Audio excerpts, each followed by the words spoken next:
पहली बात तो ये चैटबॉट होता क्या है, इसकी अगर आप बात करेंगे चैटबॉट होता क्या है, तो चैटबॉट क्या होता है कि जैसे आपने चैट जीपीटी के बारे में सुना होगा, चैट करना है रोबोट से, तो उसी रोबोट से बॉट लिया गया है और चैट करना है, यानी कि आप कुछ भी पूछेंगे उस मेला से रिलेटेड तो वो बातें बता देगा।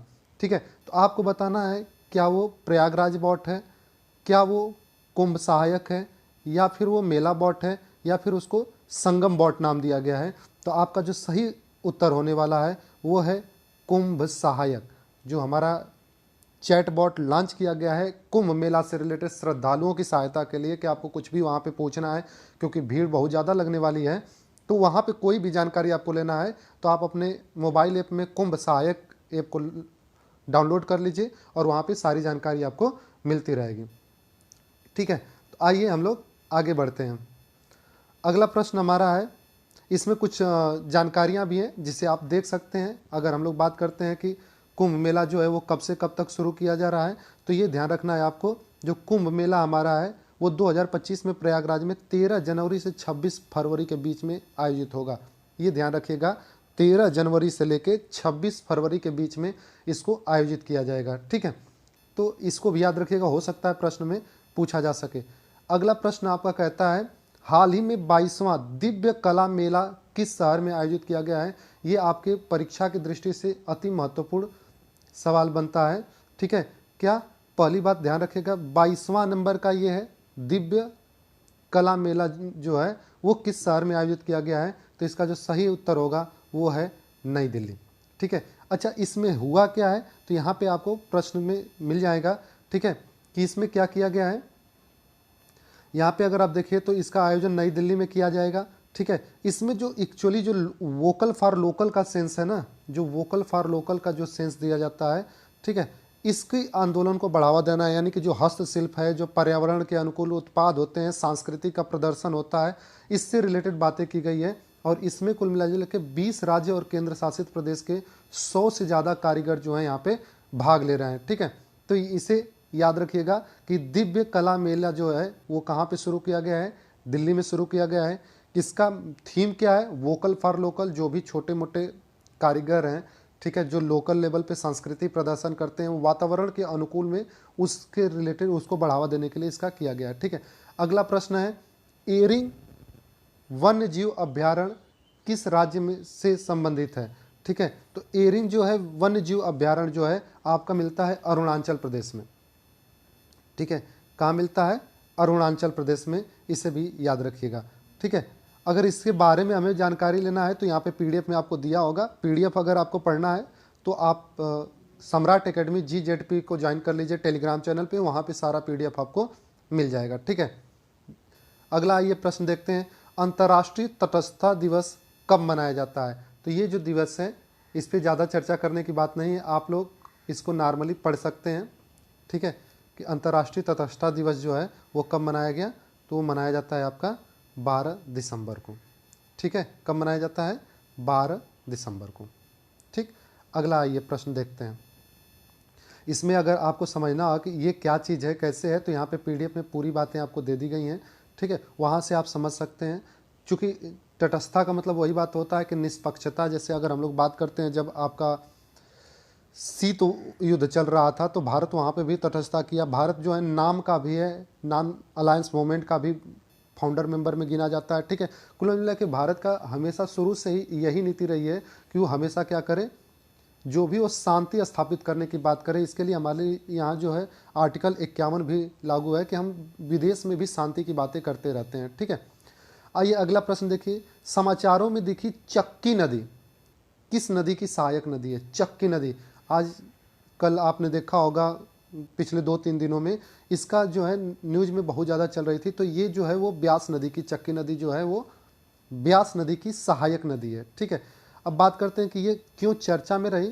तो इसके चर्चा में रहने के कारण क्या थे, जो संयुक्त समिति है राष्ट्रीय हरित अधिकरण जो NGT है, उसने जो है इसको किस में किया है, पत्थर कुचलने वाली इकाइयों द्वारा किए जा रहे परिवर्तनों के बारे में जानकारी दी है। ठीक है, यानी कि कुल मिला के इसमें जो खनन वगैरह होता है, जो रेत से खनन वगैरह किया जाता है, इससे इसको किनारों को बहुत नुकसान हो रहा है, इसलिए आजकल ये चर्चा में बना हुआ है। ठीक, अगला प्रश्न देखिए, अगला प्रश्न है किस राज्य सरकार ने इंदिरा गांधी सुरक्षा शिक्षा योजना शुरू किया है? किस राज्य सरकार ने इंदिरा गांधी सुख शिक्षा योजना शुरू किया है? ठीक है, तो इसका सही उत्तर जो होगा आपका क्या होगा? क्या वो गुजरात है, क्या वो पंजाब है, उड़ीसा है, या फिर हिमाचल प्रदेश है? तो ध्यान रखिएगा, इसका जो सही जवाब होगा वो है आपका हिमाचल प्रदेश। ठीक है, यानी हिमाचल प्रदेश में ही इंदिरा गांधी सुख शिक्षा योजना की शुरुआत की गई है। ठीक, अगर इसके रिलेटेड आपको जानकारी देखना है तो क्योंकि आपको पता ही है वहाँ पे जो मुख्यमंत्री हैं वो इस समय कौन है? सुखविंदर सिंह सुक्खू। ठीक है, इन्होंने क्या किया है, कुल 5,145 लाभार्थियों को 1.38 करोड़ रुपए वितरित करने की बात की गई है। ठीक है, इसके जो होगी 18 वर्ष से कम आयु के जो बच्चे हैं वो पात्र होंगे और 1,000 रुपये जो होगा उनको मासिक तौर पे उच्च शिक्षा के लिए वित्तीय सहायता प्रदान की जाएगी। ठीक है, तो ये भी आपको ध्यान रखना है। अगला प्रश्न आपका है, किस मंत्रालय ने भारत समुद्री विरासत 2024 IMHC 2024 का आयोजन किया है? ठीक है, तो नाम से ही लग रहा है हमें किसके बारे में बात किया जा रहा है? भारत समुद्री विरासत की बात की जा रही है। तो भारत समुद्री विरासत कौन करेगा? बंदरगाह, जहाजरानी और जलमार्ग मंत्रालय, जाहिर सी बात है पर्यटन मंत्रालय का तो यहाँ से कुछ होगा नहीं। ठीक है, तो यहाँ से याद करने का एक तरीका है कि भारत समुद्री विरासत जो सम्मेलन है उसका आयोजन कौन कर रहा है? बंदरगाह, जहाजरानी और जलमार्ग मंत्रालय। ठीक है, क्यों किया जा रहा है? तो इससे रिलेटेड आपको पढ़ना है यहाँ पे क्या, कि भारतीय समुद्री इतिहास का जश्न मनाया गया है।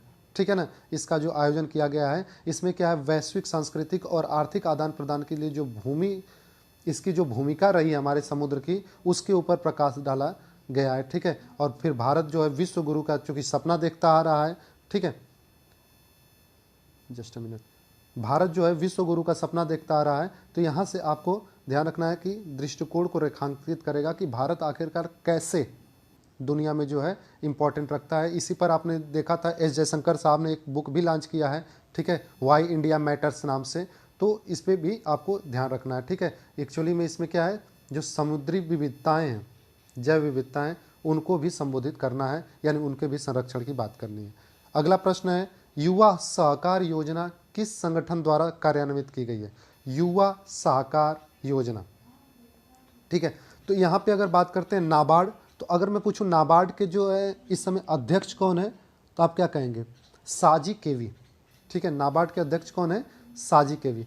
कृषि मंत्रालय इसका आंसर होगा, या फिर सिडबी। ठीक है, सिडबी का फुल फॉर्म भी याद रखिएगा, कभी कभी ये नाबार्ड और सिडबी का फुल फॉर्म भी पूछा जाता है, या राष्ट्रीय सहकारी विकास निगम। तो जाहिर सी बात है हमको योजना किसकी शुरू करनी है? सहकार योजना शुरू करना है, तो किसके द्वारा शुरू होगा? राष्ट्रीय सहकारी विकास निगम। ठीक है, आइए अगला प्रश्न देखते हैं। इसमें बहुत सारी चीज़ें आपको दी गई हैं, पीडीएफ में आप लोग जरूर पढ़िएगा, जो आपको टेलीग्राम चैनल पे प्रोवाइड कर दी जाएंगी। ठीक है, तो यहाँ पे क्या है, आपका जो राष्ट्रीय सहकारी विकास निगम है, इसने क्या किया है, 2% ब्याज अनुदान के लिए दीर्घकालिक ऋण 5 वर्षों तक प्रदान करती है। ठीक है, दीर्घकालिक ऋण, अब वही बात है कि सिर्फ 5 वर्षों को ही दीर्घकालिक माना जा रहा है, तो ये हमारे काम की चीज़ नहीं। हमें बस इतना जानना है कि 2% ब्याज के अनुदान पे दीर्घकालिक ऋण जो है 5 वर्षों के लिए दिया जाएगा। ठीक है, और जो हमारे पास मिशन आया था ना, कि जो 2022 में हमारा जो मिशन था कि किसानों की आय दोगुनी करनी, हालांकि बहुत पहले ही ये मिशन था, लेकिन उसी का सेंस में यहाँ पे रख के करने की कोशिश की जा रही है। ठीक है, आइए अगला प्रश्न देखिए, किस संगठन ने वीलो नामक क्वांटम कंप्यूटिंग चिप लॉन्च की है? देखिए, बाकी इस क्वेश्चन के जो भी चीज़ें होंगी आप पढ़िएगा चाहे नहीं पढ़िएगा, लेकिन इसको ध्यान रखिएगा, ये बहुत बहुत इंपॉर्टेंट है। ठीक है ना, सबसे ज़्यादा इंपॉर्टेंट ये है कि इसको गूगल ने लॉन्च किया है।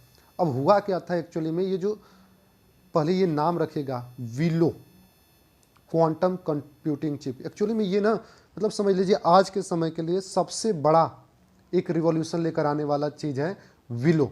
ठीक है, कारण क्या है इसमें कि अभी मतलब एक्चुअली अभी इसका जो टेस्टिंग किया गया, तो उसमें जो हमारे पास जो हमारा सुपर कंप्यूटर है, ठीक है, जो सुपर कंप्यूटर हमारा है, वो सुपर कंप्यूटर जितनी गणना कर सकता है ना, उसका मतलब मिलियंस ऑफ ईयर्स से भी ज़्यादा तेज कर सकता है। कहा जा रहा है कि एक उसको गणना करने के लिए दिया गया था, उस गणना करने के दौरान जो इसको एक गणना करने के लिए दिया गया था, इस गणना करने के दौरान अगर हमारे सुपर कंप्यूटर को ऐसे समझिए कि पृथ्वी के इतिहास इतना समय लग जाता, जो हमारा ब्रह्मांड बना है ना, ब्रह्मांड जितने समय से बना है, अगर हमारा सुपर कंप्यूटर उतना समय लेता, वो पूरा कैलकुलेशन इसने सिर्फ 5 मिनट में किया है। ठीक है, तो आप सोच लीजिए कि मतलब सोच से भी ऊपर चली जाएगी ये अगर इसको आगे भी बढ़ाया जाता, क्योंकि ये सफल हो चुका है। इतनी बड़ी गणना को ये सिर्फ 5 मिनट में कर दिया है, तो ये भी बहुत बड़ी बात है। ठीक है, आप देख सकते हैं यहाँ पे दिया भी गया है, आज का जो सुपर कंप्यूटर है वो कितना समय ले सकता है, 10 सेप्टिलियन साल, 10 सेप्टिलियन, 10 सेप्टिलियन साल। आप सोच लीजिए कि मतलब आज से पहले कुछ लोगों ने तो इसका नाम तक नहीं सुना होगा, मिलियन, बिलियन यही सब सुने होंगे, ट्रिलियन तक सुने होंगे, लेकिन यहाँ पे क्या है 10 सेप्टिलियन। इतना साल जो हमारा सुपर कंप्यूटर लेगा, उसको इसने सिर्फ और सिर्फ कितने मिनट में किया है, सिर्फ 5 मिनट में किया है। इतना फास्ट ये कंप्यूटर बना है। ठीक है, तो ये चिप याद रखिएगा बहुत ज़्यादा काम है। ठीक है, और ये है क्या, ये क्वांटम चिप है। ठीक है, और एक चीज़ इसके बारे में और याद रखिएगा कि इसमें क्या है, ये बिट्स पे नहीं क्यूबिट्स पे काम करता है। जो क्वांटम चिप है ये बिट्स पे नहीं काम करता है, ये क्यूबिट्स पे काम करता है। ठीक है, आइए अगला क्वेश्चन देखते हैं। गुरुवायूर मंदिर जो खबरों में अभी हाल ही में चर्चा में काफ़ी ज़्यादा है, अगर आप लोगों ने न्यूज़पेपर वगैरह देखा होगा तो इसके बारे में जरूर पढ़ा होगा, ये किस राज्य में है। ठीक है, इस तरीके से भी प्रश्न आपके बनते रहते हैं, तो याद रखिएगा ये कहाँ का है, केरल का है। ठीक है, इसके बारे में भी आपके पास बहुत सारी जानकारी है। पहली बात तो इसको अगर बताया जा रहा है कि कितने साल पुराना, लगभग ये हो सकता है 5000 साल पुराना। ठीक है, लेकिन आपको जो जानना है वो ये जानना है कि ये मंदिर है किसका, यानी इस मंदिर में किसकी पूजा की जाती है। तो याद रखिएगा इस मंदिर में पूजा की जाती है श्री कृष्ण नाथ स्वामी का।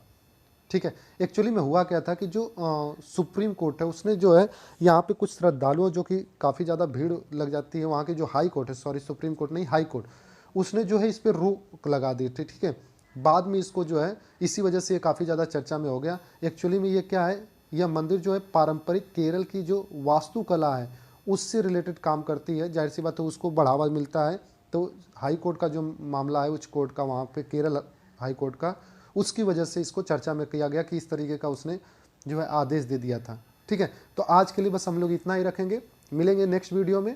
अब ये जो वीडियोज होंगे आपको लगातार कंटिन्यूसली मिलते रहेंगे, 1 या 2 दिन पे गैप करते हुए। ठीक है, ताकि आपको एक सीरीज के रूप में जो 1 वर्ड टाइप में है उस पर आपको क्वेश्चंस मिलता रहे। ठीक है, बाकी जो चीज़ें होंगी आपको फिर से, अगर आपको इसका PDF चाहिए तो सम्राट एकेडमी GZP को ज्वाइन कर लीजिए, टेलीग्राम चैनल, वहाँ से आपको PDF मिल जाएगा। ठीक है, तो आज के लिए इतना ही रखते हैं, फिर मिलते हैं हम लोग नेक्स्ट वीडियो में कुछ नए टॉपिक के साथ। तब तक के लिए हंसते रहिए, मुस्कुराते रहिए। Bye bye.